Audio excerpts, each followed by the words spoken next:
আজকের আমি বানাবো ধোসা, তো তোমরা চটপট করে দেখে নাও। আর এখানে আমি নিয়ে নিয়েছি 1 ভাগ উড়দ ডাল আর 3 ভাগ চাল। সেটাকে নিয়ে ভালোভাবে ধুয়ে ৩-৪ ঘন্টা সোক করে রেখে ভালো করে ব্লেন্ড করে নিয়ে ১০-১৫ মিনিট ভালো করে ফেটিয়ে নিয়েছি।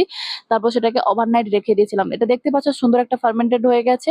তো তারপরে কড়াইতে দিয়ে দিয়েছি জিরে আর শুকনো লঙ্কা। জিরে শুকনো লঙ্কা দেওয়ার পরে দিয়ে দিয়েছি কারি পাতা। কারি পাতাগুলো দিয়ে দেওয়ার পরে দিয়ে দেবো পেঁয়াজ কুচি। পেঁয়াজ কুচি দিয়ে দেওয়ার পরে দিয়ে দেবো আদা কুচি, লঙ্কা কুচি দিয়ে ভালো করে ভেজে দিয়ে দেবো একটু হলদি গুঁড়ো, একটু লবণ দিয়ে দেবো স্ম্যাশ করে রাখা সেদ্ধ আলুটা। সেটা দিয়ে ভালো করে হয়ে গেলে দিয়ে দেবো উপর থেকে ধনেপাতা দিয়ে নামিয়ে নেব। আর এখানে সুন্দরভাবে আমি ধোসাটা বানিয়ে নিচ্ছি। উপর থেকে দিয়ে দিয়েছি বাটার। বাটার দেওয়ার পরে আমি এখানে দিয়ে দিয়েছি আমার মশলা আলু। মশলা আলু দেওয়ার পরে তোমরা দেখতে পাচ্ছ কি সুন্দর একটা টেক্সচার চলে এসেছে। আর এই দেখো আমার রেডি আমার মশলা ধোসা। তোমরা যদি পুরো ভিডিওটা খুব সুন্দরভাবে দেখতে চাও রেসিপিটা, আমার ফুল ভিডিও লিংকে দেওয়া থাকলো, তোমরা অবশ্যই দেখে নিও। আর ভালো লাগলে আমার চ্যানেলটা সাবস্ক্রাইব করে দিও।